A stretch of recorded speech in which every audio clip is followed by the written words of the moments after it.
پیغام آمد مسل کے اعلیٰ حضرات دولت عشق رسالت ہے. ایک بار میں سفر کر رہا تھا, نیند تو نہیں آ رہی آپ لوگوں کو؟ سفر کر رہا تھا, اتفاق سے مغرب سے رات 11 بجے تک کچھ زیادہ ہی فون آتا ہے سوال و جواب کا. تو میں سفر کر رہا تھا اور ایک غیر مسلم سے میری ملاقات ہو گئی. وہ میرے بغل میں بیٹھے ہوئے تھے. اس کے بعد جب میرا فون بند ہوا تو انہوں نے کہا میں آپ سے کچھ پوچھنا چاہتا ہوں. میں نے کہا پوچھئے. تو کہا آپ شاید کسی کالج وغیرہ میں پڑھاتے ہیں, آپ دھارمک گرو لگتے ہیں. میں نے کہا ہاں میں کچھ دین کی خدمت کرتا ہوں. کہا میں بھی کچھ سوال کرنا چاہتا ہوں. میں نے کہا ٹھیک ہے آپ کیجئے, کیا پوچھنا چاہتے. تو بہت ساری باتیں اس نے مجھ سے پوچھی اور میں نے ان کو تسلی بخش اس کا جواب دیا. بات آتے آتے یہاں پر پہنچی کہ آپ کے قرآن میں لکھا ہوا اقتلوا المشرکین حیث وجدتموہم, مشرک اور کافر جہاں ملے ان کو قتل کرو, یہ قرآن میں لکھا ہوا ہے. تو میں نے کہا ہاں یہ تو لکھا ہوا ہے. تو کہا بتائیے قرآن میں ایسی بات لکھی ہوئی ہے, یہ تو دہشت گردی کی تعلیم ہے, آتنکواد کا بڑھاوا ہے, قرآن میں ایسا لکھا ہوا ہے. میں نے کہا ہاں یہ تو لکھا ہوا ہے مگر آگے پیچھے کچھ حال بھی آپ کو معلوم ہونا چاہیے. کہا نہیں ہم کو تو یہ بتایا گیا. ہم نے کہا اچھا میں ایک مثال دے کر کے آپ کو اگر اپنی بات سمجھاؤں تو کیا آپ اس کو گوارا کریں گے؟ اس نے کہا ہاں ٹھیک ہے آپ بتائیے. میں نے کہا سنیے, ملک میں جب کبھی نقض امن کا خطرہ, آپ لوگ بھی غور سے سنیے گا, ملک میں جب کبھی نقض امن کا خطرہ ہوتا ہے تو اس وقت ایک دفعہ لگائی جاتی ہے جس کو کہا جاتا ہے دفعہ 100. یہ کب لگتی ہے دفعہ؟ جب مار پیٹ ہو جاتی ہے تب نہیں, جب شانتی بھنگ کا خطرہ ہوتا ہے تب. خطرہ ہوتا ہے تب, ہے نا. اور اگر خطرہ ہو گیا, فساد پھوٹ پڑا, جنگ و جدال کا بازار گرم ہو گیا, تو اس وقت دفعہ 144 سے کام نہیں چلتا. اس وقت کیا لگایا جاتا ہے؟ کرفیو. کیا لگایا جاتا ہے؟ کرفیو لگایا جاتا ہے نا. لیکن اگر کرفیو سے بھی کام نہ چلے, دنگائی بہت ہی بھینکر ہوں, ان کو کسی کی پشت پناہی حاصل ہو, کسی طاقت کے سہارے وہ فتنہ اور فساد کر رہے ہوں, کوئی حکومت ان کی مدد کر رہی ہو اور کسی قیمت پر کنٹرول میں فساد نہ آ رہا ہو, تو اس وقت بھی ایک قانون لاگو کیا جاتا ہے جس کو کیا کہتے ہیں؟ تب تو بھائی دیکھیے گورکھپور کی بے عزتی ہو جائے گی اگر نہیں آپ لوگ بتائیں گے تو. اب ہم بتائیں تو گڑبڑ ہوگا. آپ لوگ بتائیے اس کو کیا کہتے ہیں. دو تو بتا دیا, تیسرا بھی آپ ہی لوگ بتائیے تب تو آپ کی عزت بچے گی, ورنہ پھر گڑبڑ معاملہ ہوگا. اس کو کیا بولتے ہیں؟ دیکھیے ماشاءاللہ ایک صاحب نے لاج رکھ لی اور کسی بوڑھے صاحب ہی نے لاج رکھی ہے. کیا بولتے ہیں اس کو؟ ماشاء اللہ. کیا بولتے ہیں؟ ماشاء اللہ بولتے ہیں. ماشاء اللہ میں کیا ہوتا ہے؟ بلوائی کو دیکھتے ہی گولی ہوتا ہے کہ نہیں. تو ایک قانون ہوا دفعہ 144, دوسرا قانون ہوا کرفیو, اور تیسرا قانون کیا ہوا؟ ماشاء اللہ, یعنی بلوائی کو دیکھتے ہی گولی مار دی جائے. یہ بھی قانون ہوتا ہے. میں نے اس کو یہ تینوں باتیں سمجھائی, کہا ہاں میں اس کو مانتا ہوں. میں نے کہا یہ بتائیے اگر کسی ملک میں یا کسی شہر میں فساد ہوا اور پھر وہ فساد کرفیو لگانے سے بھی کنٹرول میں نہیں آ رہا ہو, تو گورنمنٹ وہاں پر مارشل لا لگاتی ہے کہ نہیں لگاتی ہے؟ کہاں لگاتی ہے. میں نے کہا فرض کر لیجئے 50 سال پہلے مثال کے طور پر بامبے شہر میں ایک فساد ہوا اور اس فساد میں مارشل لا لگانے کی ضرورت پڑی, تو کیا ایس پی یا ڈی ایم خود بخود وہ قانون نافذ کر دیتا ہے یا کہ اوپر سے آرڈر آتا ہے تب وہ نافذ کرتا ہے؟ انہوں نے کہا نہیں, خود نہیں کر سکتا ہے. ایس پی اور ڈی ایم یہ قانون خود لاگو نہیں کر سکتا ہے, یہ قانون اوپر سے آتا ہے. میں نے کہا مان لیجئے وزیر اعظم نے وزیر اعلیٰ کو قانون بھیجا اور وزیر اعلیٰ نے اس کو ایس ڈی ایم کے پاس بھیجا اور ڈی ایم نے اس کو کوتوال کے پاس دیا. اب کوتوال اس قانون کو نافذ کرے گا اور اس دستور کو قوم میں لاگو کرنے کے لیے آرڈر جاری کرے گا. لیکن ظاہر سی بات ہے کہ جب وزیر اعلیٰ کی طرف سے وہ قانون, وہ دستور اور وہ آرڈر نافذ کرنے کے لیے آئے گا, تو ظاہر سی بات ہے کہ ڈی ایم اس کو ضرور اپنی ڈائری میں نوٹ کرے گا اور پھر وہ آرڈر جب ایس پی کے پاس جائے گا تو اس کے رجسٹر میں بھی وہ قانون اور وہ آرڈر لاگو جو ہے اس کو درج کیا جائے گا. اور پھر اس کے بعد میں ایس پی اس آرڈر کو نافذ کروائے گا اپنی ملٹری کے ذریعہ. کیا آپ اس کو تسلیم کرتے ہیں؟ انہوں نے کہا ہاں میں اس کو مانتا ہوں. میں نے کہا یہ بتائیے اگر 50 سال پہلے کسی شہر میں مارشل لا لگا تھا اور وہ فائل کہیں کوتوالی میں رکھی ہوئی تھی اور ایک شخص نے اس رجسٹر کو نکالا اور اس کی فوٹو کاپی لی اور اقوام متحدہ میں جا کر کے اس نے ریٹ داخل کی ہندوستان کے خلاف کہ دیکھیے صاحب ہندوستان میں تو یہ قانون ہے کہ دیکھتے ہی گولی مار دی جائے. اب بتائیے کہ اگر وہ شخص ہندوستان کو اقوام متحدہ میں لے جا کر کے بدنام کرے اور کہے دیکھیے میرے پاس پروف موجود ہے, فوٹو کاپی موجود ہے, وہاں پہ یہ آرڈر ہے کہ دیکھتے ہی گولی مار دی جائے, مجھ کو بتائیے جس نے اقوام متحدہ میں جا کر کے ہندوستان کو چیلنج کیا وہ ملک کا غدار ہے کہ وفادار ہے؟ اس نے کہا نہیں بھائی یہ تو غلط بات ہوگی, اس لیے کہ وہ ایک سچویشن میں ایمرجنسی سچویشن میں یہ قانون لاگو کیا گیا تھا, ہمیشہ کے لیے یہ قانون نہیں ہے. لہذا جو جا کر کے اقوام متحدہ میں یہ شکایت درج کرا رہا ہے وہ ملک کا غدار ہے, ملک کا وفادار نہیں ہے. میں نے کہا اسی طریقے سے مکے میں بھی بہت بڑے بڑے بلوائی تھے اور کرفیو وہاں کام نہیں کر رہا تھا, حرمت کعبہ کو پامال کرنے کے لیے بڑے بڑے بلوائی وہاں موجود تھے جو آتنک پھیلا رہے تھے. تب اس وقت اللہ نے یہ قانون لاگو کیا تھا یہ بلوائی جہاں ملے یہ ایمرجنسی اور مارشل لا کے تحت ان کو مارو تاکہ کعبہ کی حرمت محفوظ رہے اور پوری دنیا میں امن و امان قائم. سبحان اللہ. نعرہ تکبیر, نعرہ رسالت, مسلک اعلیٰ حضرت مفتی اختر حسین امیری, نعرہ تکبیر. بات سمجھ میں آ رہی کہ نہیں آ رہی ہے؟ تو جو ایک مخصوص وقت کے لیے آرڈر لاگو ہوتا ہے اس کو بیان کر کر کے قوم میں افراتفری پھیلانے والا یہ ملک کا وفادار نہیں ہو سکتا ہے, ملک کا غدار ہے. اسی طریقے سے اگر کوئی قرآن کا غلط معنی بیان کر کے قوم کو افراتفری میں مبتلا کرتا ہے تو وہ ان کا دشمن ہے. اسے چاہیے کہ ہوش کے ناخن لے اور ملک کی ترقی کے لیے کام کرے. افراتفری پھیلانے سے ملک برباد ہوتا ہے. ہم اپنے ملک کو بربادی کی طرف نہیں لے جانا چاہتے, اس لیے کہ پیغمبر اسلام نے ہمیں یہ تعلیم نہیں دی ہے کہ تم دہشت گردی پھیلاؤ, بلکہ قرآن نے فرمایا واللہ لا یحب المعتدین, اللہ حد سے گزرنے والوں کو پسند نہیں کرتا. یہ قرآن کی پیاری تعلیم ہے. میرے بھائیوں میں نے یہ دونوں باتیں اس لیے عرض کر دی کہ اس وقت جو ملک کے حالات چل رہے ہیں وہ مجھ سے زیادہ آپ جانتے ہیں.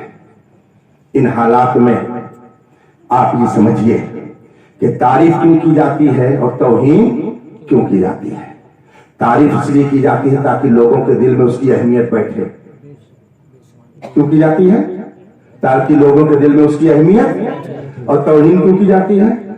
اس کے اپوزٹ, تاکہ اس کی عظمت لوگوں کے دلوں سے, ان کی عظمت لوگوں کے دلوں سے, تو جس کے دل میں ہوگی اسی سے تو نکالنے کی کوشش کی جائے گی, اور جن کے دل میں ہے ہی نہیں ہے تو یاد رکھیے گا یہ جو توہین کا سلسلہ چلایا جا رہا ہے یہ اس لیے تاکہ مسلمان نوجوانوں کے دلوں سے نبی کی عظمت.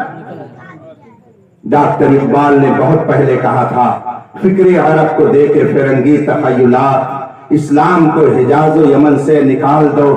انگریزوں نے یہ منصوبہ بنایا کہ یہ فاقہ کش جو موت سے ڈرتا نہیں کبھی, روح محمد اس کے بدن سے نکال دو. تو روح محمدی کو نکالنے کی سازش چل رہی ہے. اس لیے آپ کے اوپر یہ لازم ہے, ضروری ہے کہ دشمن جتنی نبی کی مخالفت کرے آپ اتنی ہی اپنی محبت کا اظہار کیجیے. زندگی یہ نہیں ہے کسی کے لیے, زندگی ہے نبی کی, نبی کے لیے. نہ سمجھ مرتا ہے زندگی کے لیے, جینا مرنا ہے سب کچھ نبی کے لیے. میرے بھائیوں میں آپ سے یہ گزارش کروں گا کہ دشمن جتنی مخالفت کرے آپ نبی کا اتنا ہی ذکر کیجیے. وہ جتنا ہی آپ کو نبی سے دور کرنے کی کوشش کرے اتنا ہی آپ نبی سے قرب حاصل کیجیے. روزانہ نبی پر درود بھیجیے. اور یاد رکھیے درود پڑھنے پر بھیجنے پر ایک بات یاد آ گئی. حضور سیدنا مجدد الف ثانی رضی اللہ تبارک و تعالی عنہ ایک مقام پر تحریر فرماتے ہیں کہ اگر کوئی دن میں 1000 بار نبی پر درود بھیجتا ہے، دن میں ایک بار 1000 مرتبہ نبی پر درود بھیجتا ہے، لیکن نبی کی توہین کو خاموشی سے سن لیتا ہے تو 1000 درود اس کے منہ پر مار دیا جائے گا. اس لیے اگر کوئی کہتا ہے کہ ارے بھائی نماز پڑھو، روزہ رکھو، حج کرو، کچھ کہنے کی ضرورت نہیں ہے، تو یاد رکھیے گا وہ آپ کو نبی کی عظمت نہیں سکھا رہا ہے، بلکہ آپ کے دل سے نبی کی عظمت کو ختم کرنے کی کوشش کر رہا ہے. اس لیے نبی کی توہین سن کر کے جس کا دماغ نہ کھولے، میں سمجھتا ہوں حقیقت میں وہ مومن کامل. یاد رکھیے گا ایک بات یہ بھی، ابھی بھائی نے گستاخ رسول کی ایک سزا، بے شک اس سزا کے تعلق سے وضاحت کر دوں. 2 روز پہلے بھی میری ایک آڈیو جاری ہو چکی ہے اسی حوالے سے. جیسے اگر ملک چین ہمارے ملک پر حملہ کرتا ہے تو ہم جواب دیتے ہیں کہ نہیں دیتے؟ وہ اٹیک کرے گا تو ہم جواب، اور اگر وہ اٹیک کرتا اور ہم جواب نہ دیں تو اس کا مطلب ہے کہ اندر سے ہم بھی ساز باز. بات سمجھ رہے نا؟ ہوتا کہ نہیں ہوتا؟ اگر وہ 1 گز زمین لیتا ہے ہماری تو ہم اس کے لیے سینہ سپر ہو جاتے ہیں. کیسے تمہاری جرات ہوئی کہ ہماری زمین میں تم داخل ہو؟ چلو ٹھیک ہے. تو اب اگر اس نے اٹیک کیا اور آپ نے خاموشی اختیار کی تو آپ ہو گئے ملک کے غدار. گویا آپ نے ان سے کر لیا بیوپار، ہو گئے غدار، کر لیا.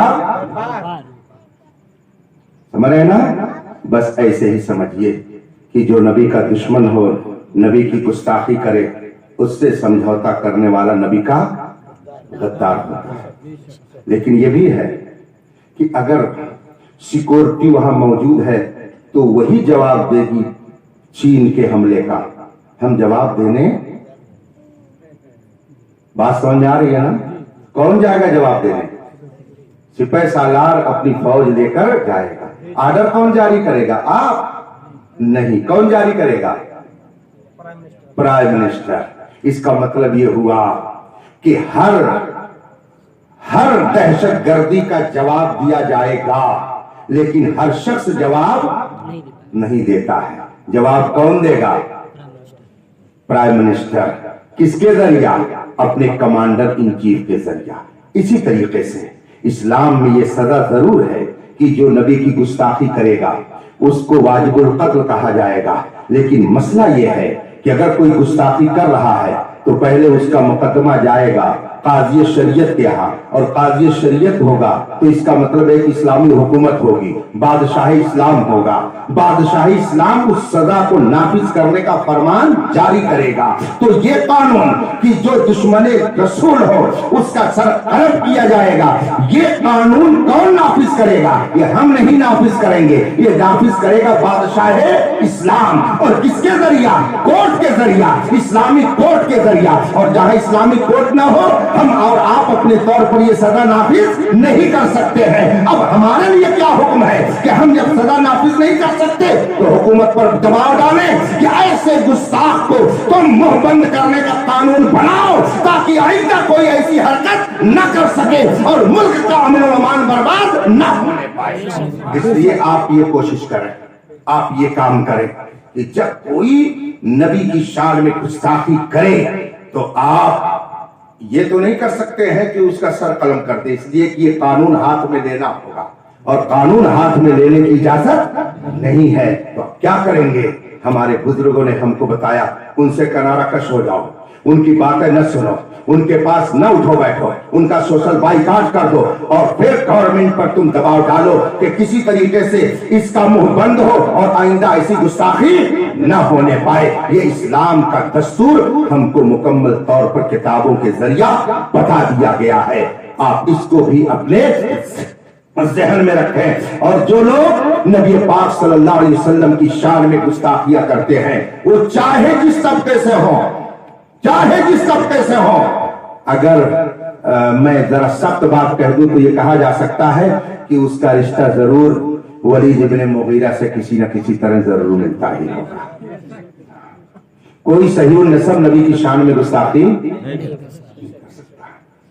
جس کے نطفے میں خرابی ہوتی ہے وہی زبان درازی کرتا ہے. پوری کائنات میں جو سب سے اعلیٰ قسم کا انسان ہو، جس کے کردار و عمل کا حال یہ ہو کہ پوری دنیا جس کی پاکیزگی کا لوہا مان رہی ہو. کون نہیں جانتا کہ عرب کا کیا حال تھا؟ بچیاں زندہ درگور کی جاتی تھی، بچیوں کو زندہ لے جا کر کے دفن کیا جاتا تھا. یہ دہشت گردی نہیں تو اور کیا تھا؟ یہ دہشت گردی تھی. لوگوں کا مال چھین کر کے اور اس پر ناز کیا جاتا تھا، یہ دہشت گردی تھی. لوگوں کے اوپر ظلم و ستم کیا جاتا تھا اور فخر کیا جاتا تھا، یہ دہشت گردی تھی. اس دہشت گردی کے خلاف سب سے پہلی آواز کہاں سے اٹھتی ہے؟ کون ہے جس نے اس کے خلاف آواز اٹھائی؟ کوئی اور نہیں ہے، وہ محمد عربی. تو جو دہشت گردی کا خاتمہ کرنے کے لیے آیا ہو، امن و امان برپا کرنے کے لیے آیا ہو، ان کی شان میں جو لوگ ایسے نازیبا الفاظ استعمال کرتے ہیں، اگر ان کے مقدر میں ہدایت ہو تو اللہ انہیں ہدایت دے، ورنہ اس روئے زمین کو ایسے لوگوں سے اللہ پاک